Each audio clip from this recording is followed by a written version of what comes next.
자, 반갑습니다. 배동찬 교수의 맛있는 돈 이야기의 배동찬입니다. 자, 여러분 반갑습니다. 갑자기 집값이 막 뛰고 있죠? 이러한 이유, 결정적 이유 4가지에 대해서 한번 알아보도록 하죠. 특정 지역의 집값이 계속 상승 중에 있죠. 언론 기사에 의하면 이젠 강북 불패, 이제는 강북이 이제 불패랍니다. 노도강 아파트 값이 1년 사이에 무려 38%나 급등하였다고 하는데, 또한 호가 오르는 속도가 너무 빠르다 매몰 거두는 창동 집주인들, 노원구, 도봉구, 강북구 등 서울 외곽 지역과 경기 지역의 6억, 7억대 아파트 매물이 빠르게 소진되고 있다는 이야기입니다. 심지어 매물 풍기 현상까지 일어나고 있다고 하는데요. 이러한 현상은 각종 규제의 풍선 효과로 인해서 곱비 풀린 노도강 아파트 값이라고도 합니다. 물론 그렇죠. 강남 등의 규제로 인하여 노도강 아파트 가격이 풍선 효과로 인해서 상승하는 효과를 보기도 한 것으로 보입니다. 하지만 제가 보는 점은 약간 좀 다르게 보는데요. 먼저 KB부동산 리브원의 주간 아파트 매매 가격 동향을 살펴보면 분명한 것은 2022년 2월 이후 서울 아파트 가격이 하락세로 전환되었지 않습니까? 지금 빨간색 박스를 보시면 이처럼 서울 아파트 가격이 하락세로 전환되고 심지어 떨어지고 있었다는 거예요. 특히 노도강에 대한 아파트 급매물이 쌓여가고 있는 시점이었다는 거죠. 근데 4월 중순 이후, 즉 서울시장 보궐선거 이후 반등하기 시작하여 지금은 이처럼 상승세로 달리고 있다는 겁니다. 그렇다면 그러한 이유는 무엇일까요? 과연 풍선 효과 때문일까요? 아니면 돈의 도미노 현상 때문일까요? 제가 보는 점은 이렇습니다. 그냥 간단히 말씀드리면요. 오세훈 서울시장으로 인한 바람이 불었다는 거예요. 재개발, 재건축. 여기에다가 여당의 부동산에 대한 악수를 연발하고 있지 않습니까? 결국 부동산 가격이 알아서 지 스스로 떨어지려고 하고 있는 그 찰나에 정치권에서 부동산 가격을 떨어지는 것을 방어하는 듯한, 겉으로는 부동산 폭등이다, 거품이다 말을 하고 부동산은 떨어진다라고 이렇게 말을 하지만 결론적으로 본다면 정치권에서 부동산 떨어지는 것을 싫어하는 것 같아요. 오히려 정치권에서는 부동산 떨어지는 것을 방어하는 듯한 그런 느낌이 계속 든다는 거예요. 즉 정치가 부동산을 삼킨 격이 되겠죠. 집권 여당은요, 표를 의식해서 부동산 규제를 풀어주고 있고, 야당은 서울시장이 되기 위해서 폭등하는 서울 부동산에 재개발, 재건축까지 풀겠다고 해대니, 그렇죠. 이런 상황이니 어떻게 부동산 가격이 떨어지겠냐는 거죠. 따라서 올 초에는 떨어지기 시작한, 하락하기 시작한 서울 부동산 시장에 다시 정치권이 부동산에 기름을 부어 다시 불타오르게 하고 만 것이죠. 이처럼 특정 지역의 집값 상승의 결정적 이유 4가지, 제가 생각하는 점에서는요, 다음과 같이 설명을 해드릴 수 있을 것 같은데요. 첫 번째로 본다면 역시 오세훈 시장 발, 맞아요.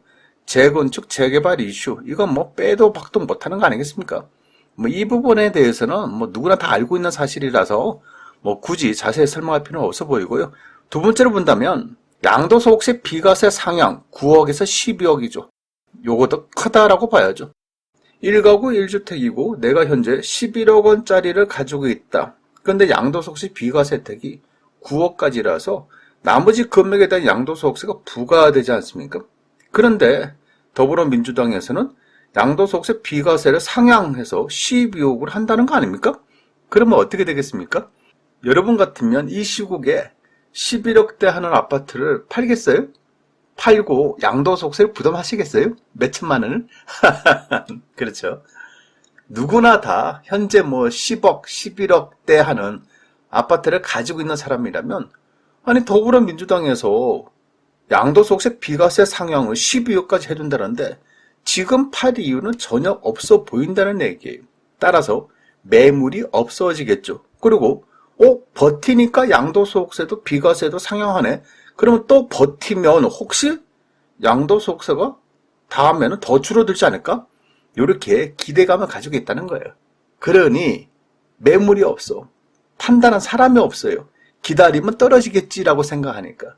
따라서 매물이 심각하게 없어졌다라고 이렇게 말씀을 드릴 수가 있다는 거죠. 세 번째로 본다면 7월 1일부터 대출이 완화되지 않습니까? 이제 실소유자가 주택담보대출 비율 LTV를 최대 20%까지 더 늘려주기로 하는 거 아닙니까? 그리고 LTV 우대 혜택을 조정 대상 지역은 5억까지, 투기 가열 지구는 6억까지 해서 이제는 조정 대상 지역은 5억에서 8억, 투기 가열 지구는 6억에서 9억으로 됐죠. 그러니 이제 금액 자체가 이처럼 늘어남에 따라서 서울에서는요, 9억 원 이하의 아파트와 경기도에서는 6억 이하의 저가 아파트들이 달리는 거 아니겠습니까? 그렇지 않습니까? 지금까지 주택이 없는 사람들, 이제 융자를 많이 줄 테니까 융자 받아서 집 사라. 서울은 얼마짜리이야? 9억이야. 경기도와 광역시는 6억이야. 그러니 저가 아파트들이 이제 매수세가 좀 증가되었다라고 이렇게 생각할 수밖에 없다는 얘기예요. 시장의 흐름이 이러하다는 거죠. 그러니 7월달부터 이처럼 바뀌니까 6월달부터 서울에서는 6억대에서 9억대 하는 아파트 가격, 그 대표적인 아파트 지역이 노원구, 도봉구, 강북구가 되지 않겠습니까? 그러니 이러한 아파트들이 달리는 거죠. 그리고 수도권에 있는 6억 미만의 아파트들이 달리는 거 아닙니까? 그리고 앞으로는요, 지방광역시에 6억 미만짜리 아파트들, 예를 들어서 뭐 3억대, 4억대 아파트, 그런 지방광역시에 있는 그런 3억대, 4억대 아파트들이 앞으로는 더 달릴 가능성도 많아 보인다는 얘기예요. 왜냐? 이 대출을 받는 사람 입장에서 너무 과한 대출은 또 원리금 상환이 좀 부담이 있지 않습니까? 또 DSR 규제도 있고, 이런 차원에서 본다면 이제 광역시로 놓고 본다면 한 3억대, 4억대, 경기도로 놓고 본다면 6억대, 서울로 놓고 본다면 9억 이하의 아파트들이 이처럼 달리고 있다는 거죠. 여기에 네 번째로 본다면요, 급매물이 줄어들고 있다는 얘기예요. 다주택자 매물이 이제 5월달부로 다 정리가 끝났지 않습니까? 어차피 6월달부터는 중과세예요, 이제. 그러니 다주택자들의 매물이 사라진 거죠. 또한 더불어민주당 부동산 특위에서 임대사업자들의 양도소득세 부과를 시키겠다라고 했지 않습니까? 이러니까 또 난리 났죠. 집을 많이 가지고 있는 사람, 다주택자들 입장에서는 이건 뭐 난리 난 거 아닙니까? 근데 왜 갑자기 양도세를 중과세하냐? 난리 난 거죠. 이렇게 데모를 하니까 부동산 특위에서 또 삭고리를 감추지 않습니까? 임대사업자 양도세 부과, 요거, 확정된 거 아니다? 확정되지 않았다. 이러한 얘기는 안 하겠다는 얘기지 않습니까? 그러니 임대사업자들이 가지고 있는 매물이 나오지 않는 거 아니겠습니까? 그러니 매물이 줄어든다는 거죠. 또한 양도소득세 비과세를 받기 위해서 이제 뭐 해야 됩니까? 이제 주인들 입장에서는 실거주 의무가 또 생겼지 않습니까? 여기에다가 또 주택임대차보호법의 개정으로, 즉 전세기간 거주기간이 2년에서 4년으로 늘어났지 않습니까? 따라서 이제는 전세 매물도 귀하고요, 급매물도 귀해졌다는 거예요. 따라서 순식간에 부동산 가격이 급등하고 만 것 아닐까요?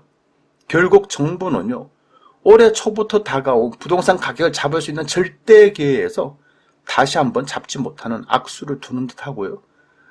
물론 일부 지역에서는 부동산 가격이 주춤하고 있고 급매물이 팔리지 않고 있는 경우도 있지만은, 또한 앞으로 금리 인상이 이어진다면 이러한 부동산 매수 심리 또한 크게 줄어들 것으로 보이죠.